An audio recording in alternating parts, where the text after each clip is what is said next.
Guys, welcome back to star കപ്പിളിന്റെ പുതിയൊരു വീഡിയോയിലേക്ക് എല്ലാവർക്കും സ്വാഗതം.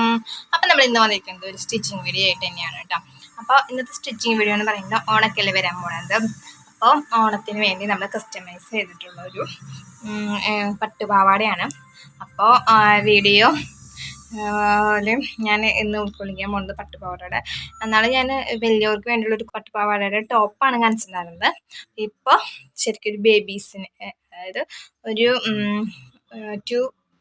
2 മുതൽ 4 വയസ്സിനുള്ളിൽ പ്രായം വരുന്നവർക്ക് ഇടാൻ പറ്റിയൊരു പട്ടുപാവാട. ഇത് പിന്നെ നമുക്ക് പറഞ്ഞിട്ടുള്ളത് കാരണം അവരുടെ മെഷർമെൻറ്റ്സിനനുസരിച്ചാണ് നമ്മളിതിൽ ചെയ്യുന്നത്. ചില പിള്ളേർ വ്യത്യാസം ഉണ്ടാവും വലിപ്പമൊക്കെ. അപ്പോൾ അതുകൊണ്ടാണ് കേട്ടോ നമ്മുടെ ഇന്നത്തെ വീഡിയോ എന്ന് പറയുന്നത് ഒരു സ്റ്റിച്ചിങ് വീഡിയോ ആണ്, പട്ടുപാവാടയാണ് കേട്ടോ. നമുക്ക് നേരെ വീഡിയോയിലേക്ക് പോവാം. അപ്പോൾ ഇത് അമ്മയുടെ സാരിയാണ്. അപ്പോൾ ഇത് പണ്ടത്തെ മോഡലാണ്, അതുകൊണ്ട് ഇപ്പോൾ ഈ മോഡലൊന്നും ഇല്ല, അതുകൊണ്ട് നമ്മൾ ഉടുക്കാതെ ഇങ്ങനെ വെച്ചിരിക്കുകയാണ്. പിന്നെ ഇപ്പം അധികം സാരികൾ ഉടുക്കണമില്ല. നമ്മൾ എന്താ വിചാരിച്ച് വെറുതെ അതാണ് മലയിൽ നിന്ന് പൊടി പിടിക്കുന്നത്. നമ്മളൊരു പട്ടുപാവാട തയ്ക്കാൻ വെച്ചു.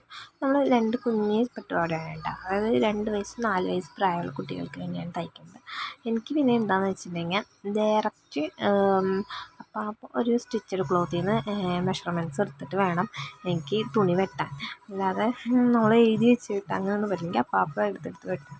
നമ്മൾ ലൈനിങ് വാങ്ങിച്ചിട്ടുണ്ടായിരുന്നു. അപ്പോൾ ലൈനിങ്ങിന് ഞാൻ ജസ്റ്റ് ഒന്ന് കുറച്ചധികം വാങ്ങിച്ചിട്ടുണ്ടായിരുന്നു. പാവാടയ്ക്കും ജാക്കറ്റിനും 2 ആൾക്ക് വേണമല്ലോ, അപ്പോൾ അധികം വാങ്ങിച്ചിട്ടുണ്ടായിരുന്നു. ഒരാൾക്ക് വെച്ച് നമ്മളത് മടക്കിയിട്ട് വെക്കണം. നേരെ ലൈനിങ് വാങ്ങിക്കുന്നതിന് മടക്കുക. അപ്പോൾ അത് കറക്റ്റ് വണ്ണാണ് വരുന്നത് അവരുടെ.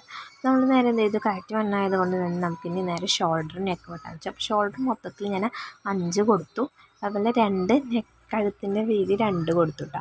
ഷോൾഡർ അതിന് ശേഷം 3 ഇതായിരുന്നു, 2 നമ്മുടെ കഴുത്തിനൊക്കെ കൊടുത്തു. ഇറക്കം കൊടുത്തിരിക്കുന്നത് ഞാൻ 3 കേട്ടോ. 3 ഇഞ്ച് ഇറക്കാണ് കഴുത്തിന് കൊടുത്തിരിക്കുന്നത്. അത് നമ്മളൊരു സ്ക്വയർ ബോക്സ് പോലെ ഒന്ന് വരച്ച് കൊടുക്കാം.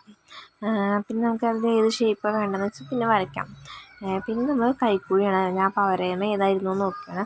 ഞാൻ കൊടുത്തിരിക്കുന്നത് 4 ഇഞ്ചാണ് കൈക്കുഴി കൊടുത്തിരിക്കുന്നത്. അതാണ് കുട്ടികളായിക്കൊണ്ട് അത്ര മതിയായിരിക്കും. പിന്നെയെന്ന് വെച്ചിട്ടുണ്ടെങ്കിൽ എനിക്ക് എപ്പോഴും കംഫർട്ട് റൗണ്ട് നെക്കാണ് കേട്ടോ. പിന്നെ എനിക്കിഷ്ടം അത് തന്നെയാണ്, സ്റ്റിച്ച് ചെയ്യാനായാലും എല്ലാത്തിനും എനിക്ക് വരയ്ക്കാനൊക്കെ കംഫർട്ട്. സ്ക്വയർ അത്ര ഇഷ്ടമില്ല. പിന്നെ ചില സാഹചര്യങ്ങളിൽ സ്ക്വയർ വയ്ക്കും. പിന്നെയും എനിക്ക് റൗണ്ട് കഴിഞ്ഞാൽ പിന്നെ ഇഷ്ടം വീനെക്കാണ്. ഞാൻ എല്ലാത്തിനും തന്നെ റൗണ്ട് തന്നെയാണ് കൊടുക്കാറ് കേട്ടോ. പിന്നെ നമ്മൾ ജസ്റ്റ് പിന്നെ ചെയ്യേണ്ട കാര്യം എന്താണെന്ന് വെച്ചിട്ടുണ്ടെങ്കിൽ ഇതിൻ്റെ ഇറക്കം നോക്കണം, എത്ര വേണം ഇവർക്ക് ഇറക്കം നോക്കി. അപ്പോൾ നമ്മൾ ഫസ്റ്റ് എടുത്തപ്പോൾ ഒരു 12 ഞാൻ എടുത്തിരിക്കുന്നത് ഇറക്കം. ഒത്തിരി വല്ലാണ്ട് ലെങ്ത്ത് വേണ്ടല്ലോ ഇപ്പോഴത്തെ ടോപ്പുകൾക്ക്. നമ്മൾ ഇതനുസരിച്ച് ഞാൻ ആ ഒരു ഇതിനനുസരിച്ച് 12 12 നമ്മുടെ എന്താ പറയുക തയ്യൽ തുമ്പും അടക്കാട്ടെ ഞാൻ 12 എടുത്തിരിക്കുന്നത്. തയ്യൽ തുമ്പും കൂടെ പോയതിന് ശേഷമാണ് നമുക്ക് 12. ബാക്കി ഇപ്പോൾ ഒരു 11 ഉണ്ടാവുള്ളൂ തയ്യൽ തുമ്പ് പോയി വരുമ്പോൾ. അപ്പോൾ 12 എടുത്തു. നമുക്ക് ഞാൻ വേഗം തന്നെ ഇറക്കം വെട്ടി. അപ്പോൾ ബാക്കി തുണികൾ പോകും, അല്ലെങ്കിൽ വെയിറ്റ് കൊണ്ട് അത് വീഴായിരുന്നു. പിന്നെ കൈക്കുഴിയാണ് ഞാൻ വെട്ടാൻ പോയത്. എന്താണെന്ന് വെച്ചിട്ടുണ്ടെങ്കിൽ കൈക്കുഴി നെക്ക് നമുക്ക് വേണമെങ്കിൽ 2 ഡിഫറൻറ്റിൽ വെട്ടാം. അതായത് ബാക്ക് കുറച്ച് കീറിയിട്ടും ഫ്രണ്ട് ഇറങ്ങിയിട്ട് വെട്ടാം. പക്ഷെ ഞാൻ 2 ബാക്കും ഫ്രണ്ടും ഒരേപോലെ ആണ് വെട്ടിയത്. എന്താണെന്ന് വെച്ചിട്ടുണ്ടെങ്കിൽ പിന്നെ ഇവർക്ക് മനസ്സിലാവായി വരില്ല. നമ്മൾ ബാക്കിൽ സിബ് വയ്ക്കുന്നുണ്ട്. പിന്നെ ജസ്റ്റ് ഒന്ന് നമ്മൾ ഷേപ്പ് ഒന്ന് വെട്ടി കൊടുക്കാം. അപ്പം ഞാൻ നോക്കുകയാണ് തയ്യൽ. അത് കഴിഞ്ഞിട്ട് അതിന് ശേഷം ജസ്റ്റ് ഒന്ന് ഷേപ്പ് ഒന്ന് വെട്ടിയിട്ടാണ് തയ്യൽ തുമ്പൊക്കെ നമ്മൾ ഇട്ടതിന് ശേഷം നമ്മുടെ കട്ടിങ് കഴിഞ്ഞു. ഇത്രേ ഉള്ളൂ. പാവാടയ്ക്ക് പിന്നെ പ്രത്യേകം ഒരു കട്ടിങ് ഒന്നുമില്ല. കയ്യിനും പ്രത്യേകിച്ച് ഞാനൊന്നും കട്ട് ചെയ്യുന്നില്ല. പിന്നെ മെയിൻ ക്ലോത്തിൻ്റെ കട്ടിങ് എന്ന് പറഞ്ഞിട്ടുണ്ടെങ്കിൽ അതേ വണ്ണത്തിന് വീതിയിൽ ഞാനൊരു കഷ്ണം മെയിൻ ക്ലോത്ത് വെട്ടി വെച്ചു. ഇനിയൊക്കെ നമുക്ക് സ്റ്റിച്ചിങ്ങിൻ്റെ ഒപ്പമാണ് മെയിൻ ക്ലോത്ത് കട്ടിങ് വരുന്നുള്ളൂ കേട്ടോ. ഇത്രയുള്ള കട്ടിങ്. ഇതിൻ്റെ ഇറക്കം എന്ന് പറയുന്നത് 20 ഇഞ്ചാണ് കേട്ടോ. അതുപോലെ 2 മീറ്റർ ആണ് വീതി നീളം വരുന്നത് തുണിയുടെ. അപ്പോൾ ഇതൊരു 4 വയസ്സ് പ്രായം വരുന്ന ഒരു കുട്ടിയുടെ വേണ്ടി തയ്ക്കുന്ന ഒരു പാവാടയാണ്. അപ്പോൾ അതിൻ്റെ ഇറക്കം വീതി ഞാൻ പറഞ്ഞു 2 മീറ്റർ എടുത്താൽ മതി. വലിയവർക്കാണെങ്കിൽ 3 മീറ്റർ എടുക്കണം. അപ്പോൾ ഇതൊരു പട്ട് പാവാടയാണ് നമ്മൾ സാരിക്ക് തയ്ക്കുന്നത്. 20 ഇഞ്ച് നീളത്തിൽ ആണ് നമ്മൾ എടുത്തിരിക്കുന്നത് കേട്ടോ. പാവാട തയ്ക്കുമ്പോൾ വലിയ ബുദ്ധിമുട്ടില്ല, നീളം വെട്ടി വെട്ടിയെടുത്താൽ മതി. ഇനി നമ്മൾ പാവാടയുടെ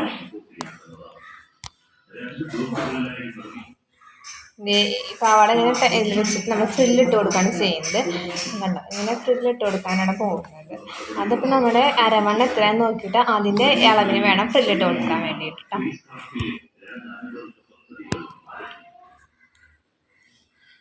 ഫ്രില്ലിൽ ജസ്റ്റ് ഫ്രില്ലിടുന്ന എങ്ങനെയെന്ന് പറഞ്ഞുതരാം. ജസ്റ്റ് ഇതിങ്ങനെ ഒന്ന് ഫോൾഡ് ചെയ്ത് കൊടുത്താൽ മതി. ഫ്രില്ല് നമ്മൾ അരവണ്ണം ഇങ്ങനെ ഒരു ഇതാക്കിയിട്ട് ഇങ്ങനെ ആക്കിയാൽ മതി, ഫ്രില്ലാവും. അപ്പം അരവണ്ണം എത്രയാണെന്ന് നോക്കിയിട്ട് വേണം കേട്ടോ. അപ്പം നമുക്ക് 19 ഇഞ്ചാണ് നമ്മുടെ അരവണ്ണം പിന്നെ. അപ്പോൾ 19 ഇഞ്ചിനനുസരിച്ച് നമ്മൾ ഫ്രില്ലിട്ട് കൊടുക്കണം വേണ്ടത്. അപ്പോൾ ഞാൻ ഫ്രില്ലിട്ട് കൊടുക്കുന്നത് നോക്കാം.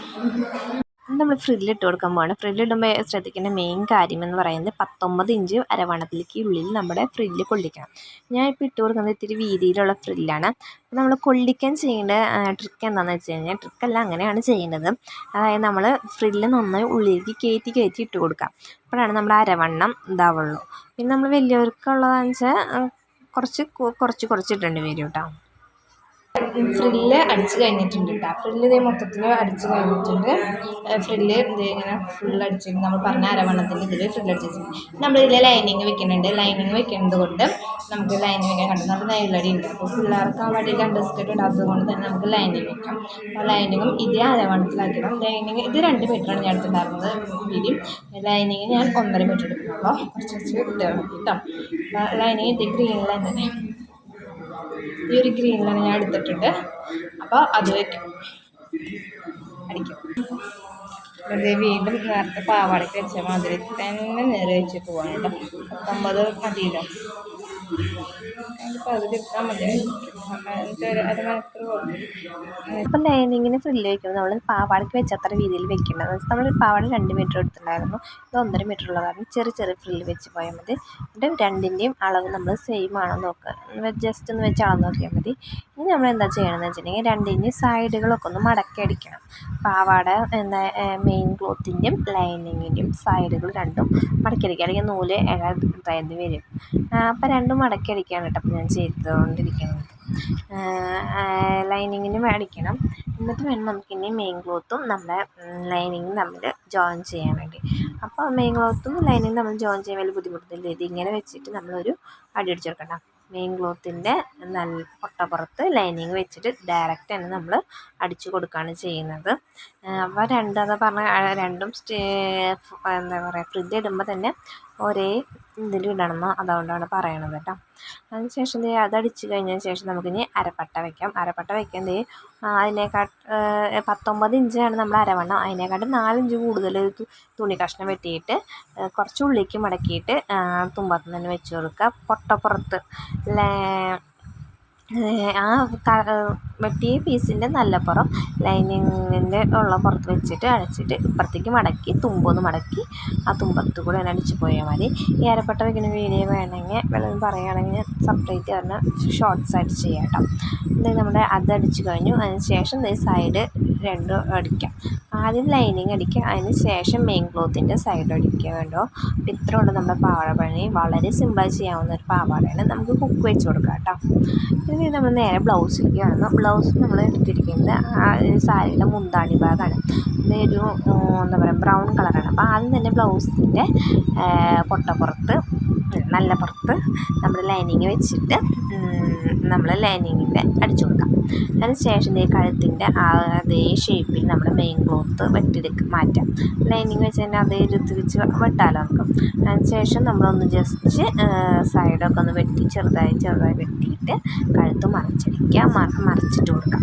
കണ്ടോ, നമ്മുടെ ലൈനിങ് ഉള്ളി പൊട്ടപ്പുറത്തേക്ക് പോയി നല്ല പുറത്ത് കഴുത്ത് സ്റ്റിച്ചായി വന്നു. അതിന് ശേഷം ഒന്ന് ജസ്റ്റ് പതിച്ചടിച്ച് കൊടുക്കുക കഴുത്തിൽ.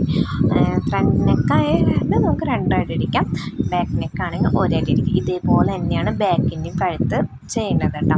അതിന് ശേഷം നമുക്ക് ലൈനിങ്ങും തെന്നി പോകാണ്ടിരിക്കാൻ വേണ്ടി മൊത്തത്തിലൊരു അടി അടിച്ച് കൊടുക്കാം. ഇതേപോലെ തന്നെ 2 വെച്ചടിക്കാം. പിന്നെ നമുക്ക് അതിന് ശേഷം നമ്മുടെ കഴുത്ത് ഷോൾഡർ പിടിക്കുക.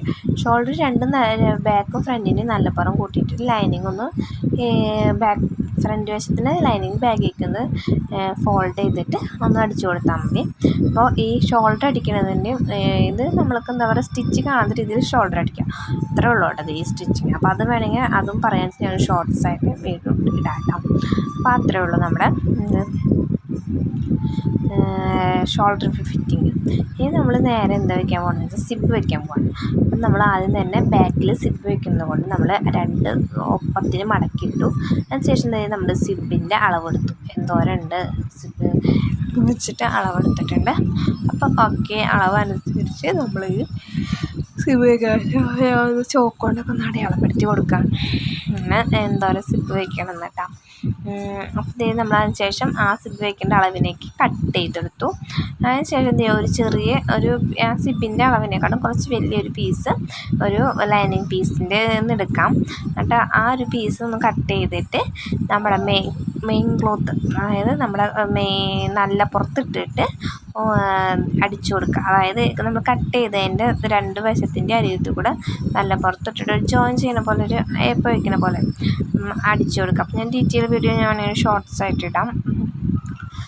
ഇതിൻ്റെ എല്ലാം വേറെ റെസിപ്പിക്കുന്നത്. അങ്ങനെ അടിച്ച് കൊടുത്തതിന് ശേഷം നമ്മൾ വീണ്ടും ആ ലൈനിങ്ങിൻ്റെ സെൻറ്ററിലൂടെ ഒന്ന് കട്ട് ചെയ്ത് കൊടുത്താൽ മതി. അപ്പോൾ നമ്മുടെ സിബ് വെക്കണ എന്താ പറയുക, വീണ്ടും 2 സിബിൻ്റെ ഒരു അകൽച്ച പോലെ 2 ഇതായി കിട്ടും.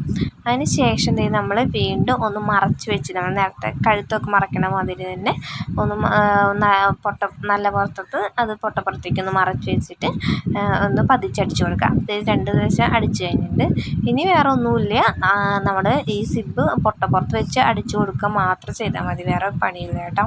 വളരെ സിമ്പിളാണ് നമ്മുടെ സിബ് വയ്ക്കലെന്ന് പറയുന്നത്. പിന്നെ ഇത്തിരി ബുദ്ധിമുട്ട് തോന്നിക്കാം നമ്മുടെ ഇൻവിസിബിൾ സിബ്ബാണ് വെക്കുമ്പോഴാണ്. ഇത് സാധാ സിബ്ബാണ് വെച്ചത്. ഞാൻ കൈ എന്ന് പറയുന്നത് ഞാൻ ഇങ്ങനെ വെട്ടി വെച്ചിട്ടുണ്ടായിരുന്നു. അതിന് നമ്മുടെ ഷോൾഡറിൽ വെക്കണം, ഫിറ്റ് ചെയ്യണ ആ ഒരു ഭാഗത്ത് 2 ഞെറിട്ട് കൊടുത്തിട്ട് ജസ്റ്റ് അങ്ങനത്തെ ഒരു കൈയാണ്. തുമ്പത്ത് വെക്കണില്ല, കൈയിന് തുമ്പത്ത് ഞെറിയിടുന്നില്ല, ഒരു സൈഡിൽ മാത്രം ഞെറിയിട്ടിട്ടുള്ളതാണ്. അതിന് ശേഷം സെൻറ്റർ നോക്കി കൈ ജോയിൻ ചെയ്യുക. എല്ലാ സ്റ്റിച്ചും ചെയ്യുമ്പോൾ ഡബിൾ സ്റ്റിച്ച് ഞാൻ ചെയ്യുന്നുണ്ട്, അത് ചെയ്യുന്നതാണ് എപ്പോഴും നമുക്ക് നല്ലത്. അപ്പോൾ കൈക്കുഴി ഒക്കെ അടിക്കുമ്പോൾ ഡബിൾ സ്റ്റിച്ച് അടിക്കുക. ഷോൾഡർ നെക്കുകളിൽ മറച്ചടിക്കുന്നത് അങ്ങനത്തേനൊക്കെ ഓരോ സ്റ്റിച്ച് മതി. അവിടെ ഓൾറെഡി 2 സ്റ്റിച്ച് എങ്ങനെയും വരും. നമ്മുടെ കൈയൊക്കെ ഫിറ്റ് ചെയ്ത് കഴിഞ്ഞു. ഇനി നമുക്ക് അടുത്തത് നമ്മുടെ ഷേപ്പ് അടിക്കാം. അപ്പം നമ്മുടെ ഇതൊക്കെ നോക്കി ഷേപ്പ് അടിച്ച് കഴിഞ്ഞു. പിന്നെ ചെറിയൊരു പൊളിയും കൂടി ഇട്ട് കൊടുത്തിട്ടുണ്ട്. അപ്പോൾ ഇതാണ് നമ്മുടെ ടോപ്പിൻ്റെ ഫൈനൽ ലുക്ക്. അപ്പോൾ ഇതാണ് നമ്മുടെ പട്ടുപാവാടയുടെ ഫൈനൽ ലുക്ക് എന്ന് പറയുന്നത്. അപ്പോൾ പട്ടുപാവാട ഇട്ടിട്ട് ആൾ ഫോട്ടോ എടുക്കാൻ അത്ര സമ്മതിച്ചിട്ടുണ്ടായിരുന്നു, TV നോക്കി നിൽക്കായിരുന്നു കേട്ടോ. അതാണ് ഇങ്ങനത്തെ ഫോട്ടോസൊക്കെ ഉള്ളത്. അപ്പോൾ നമ്മുടെ വീഡിയോ എല്ലാവരും കണ്ടെന്ന് വിചാരിക്കുന്നു. അപ്പോൾ എല്ലാവർക്കും ഇഷ്ടപ്പെട്ടെന്ന് വിചാരിക്കുന്നു. പിന്നെ ഞാൻ എപ്പോഴും പറയുന്നതാണ്, സ്റ്റിച്ചിങ് വീഡിയോസൊക്കെ ഇടുമ്പോൾ എപ്പോഴും ഞാൻ പറയുന്ന ഒരു കാര്യമാണ്, നമുക്ക് ഈ വീഡിയോയിൽ എത്രത്തോളം ഉൾക്കൊള്ളിക്കാൻ പറ്റിയിട്ടുണ്ട് എന്ന് എനിക്കറിയില്ല. കട്ടിങ്ങിൻ്റെ ആയാലും സ്റ്റിച്ചിങ്ങിൻ്റെ ആയാലും ഓരോ ഭാഗങ്ങൾ എത്രത്തോളം നിങ്ങളുടെ മനസ്സുകളിലേക്ക് എത്തിക്കാൻ പറ്റി, അതായത് നിങ്ങൾക്ക് ഇത്രത്തോളം നിങ്ങളിലേക്ക് എത്തിക്കാൻ പറ്റിയെന്ന് എനിക്ക് മനസ്സിലാവണമല്ലോ. അതായത് നിങ്ങൾക്കത് മനസ്സിലാവണമല്ലോ ഞാൻ ചെയ്യണത്, കട്ടിങ് ആയാലും സ്റ്റിച്ചിങ് ആയാലും. അപ്പോൾ അത് എത്രത്തോളം നിങ്ങളിലേക്ക് എത്തിക്കാൻ പറ്റുന്നുണ്ടെന്ന് എനിക്കറിയില്ല. എന്നാലും എന്നെക്കൊണ്ട് പറ്റുന്ന അത്രയും ഞാൻ എന്താ പറയുക അതിൽ ഉൾക്കൊള്ളിച്ചിട്ടുണ്ട്. പിന്നെ എന്തെങ്കിലും കുറവുകളൊക്കെ ഉണ്ടെങ്കിൽ നിങ്ങൾ പറഞ്ഞാൽ മതി. അപ്പോൾ അത് ഞാൻ പരിഹരിച്ചുകൊണ്ട് അടുത്ത സ്റ്റിച്ചിങ് വീഡിയോസൊക്കെ ഞാൻ കാണിക്കാം. സ്റ്റിച്ചിങ് വീഡിയോസ് ചെയ്യുമ്പോൾ അതാണ് എൻ്റെ മനസ്സിലെപ്പോഴും വരുന്നൊരു ടെൻഷൻ എന്ന് പറയുന്നത്. എന്തൊരു പെർഫെക്റ്റായിട്ട് അവർക്ക് എല്ലാവരിലേക്കും എത്തുന്നുണ്ടോ, അങ്ങനത്തെ ഒരു ടെൻഷനിലാണ് ഞാൻ എപ്പോഴും സ്റ്റിച്ചിങ് വീഡിയോസ് ചെയ്യാട്ടോ. വീഡിയോസ് ഞാൻ ഒറ്റൊരു ദിവസം കൊണ്ട് എടുത്ത വീഡിയോ ഒന്നല്ല. ഞാൻ കട്ട് ചെയ്ത ഒരു ദിവസം, പാവാട തയ്ച്ചൊരു ദിവസം, ടോപ്പ് തയ്ച്ചത് വേറെ, ജാക്കറ്റ് ബ്ലൗസ് തയ്ച്ചത്, അങ്ങനെ ഓരോ ദിവസത്തെ വീഡിയോസ് എടുത്തതാണ് കേട്ടോ. നമ്മൾ വീഡിയോയും കൂടി എടുക്കുന്ന കാരണം പിന്നെ ഉണ്ണി ഉള്ളത് കൊണ്ടും ഭയങ്കര ബുദ്ധിമുട്ടാണ് സ്റ്റിച്ചിങ് വീഡിയോസൊക്കെ ചെയ്യും. പിന്നെ നമ്മൾക്ക് അത്യാവശ്യമായിട്ട് ഉണ്ണികൾക്ക് അവർക്ക് ചെയ്ത് കൊടുക്കേണ്ടി വന്നതുകൊണ്ട് നമ്മൾ ചെയ്ത് കൊടുത്തു മാത്രം. ഞാൻ 2 എണ്ണം തയ്ച്ചിട്ടുണ്ടായിരുന്നു. ഷോർണത്തിൻ്റെ വീഡിയോ ആണ് ഞാൻ ഇതിൽ ഇട്ടിട്ടുള്ള ഒരു അളവും കാര്യങ്ങളൊക്കെ. ഞാൻ ഇട്ടിരിക്കുന്ന അളവെന്ന് പറയുന്നത് 2 വയസ്സ് പ്രായമുള്ള കുട്ടിയുടെയാണ് കേട്ടോ, 4 വയസ്സിൻ്റെ ഇല്ല. പക്ഷെ അവർ 2 പേർക്കും ഏകദേശം ഒരേ അളവാണ്. 4 വയസ്സിനും 2 വയസ്സിനും ഒരു 2 ഇഞ്ച് 3 ഇഞ്ച് വ്യത്യാസങ്ങളെ വരുന്നുള്ളൂ. പക്ഷെ നമുക്ക് എല്ലാവർക്കും അതേപോലെ അളവിലായിരിക്കില്ല. ഇത്രയുള്ളൂ. അപ്പോൾ ഇത്രയുള്ളൂ നമ്മുടെ ഇന്നത്തെ വീഡിയോ. അപ്പോൾ ഇഷ്ടപ്പെട്ട എന്നും പറയുന്ന പോലെ ലൈക്ക് ചെയ്യുക, ഷെയർ ചെയ്യുക, കമൻറ്റ് ചെയ്യുക, സബ്സ്ക്രൈബ് ചെയ്യുക. ഞങ്ങൾ പുതിയൊരു വീഡിയോ ആയിട്ട് വീണ്ടും കണ്ടുപിടിക്കും. ബൈ. അപ്പോൾ ബൈ പറ, ബൈ. നീ സംസാരിച്ച് നമ്മുടെ മുഖത്തേക്ക് നോക്കുള്ളൂ. വീഡിയോയ്ക്ക് വെക്കടാവനാ ഉറക്കത്തിന് എനിക്ക് കുറച്ച് ക്ഷീണമുണ്ട്.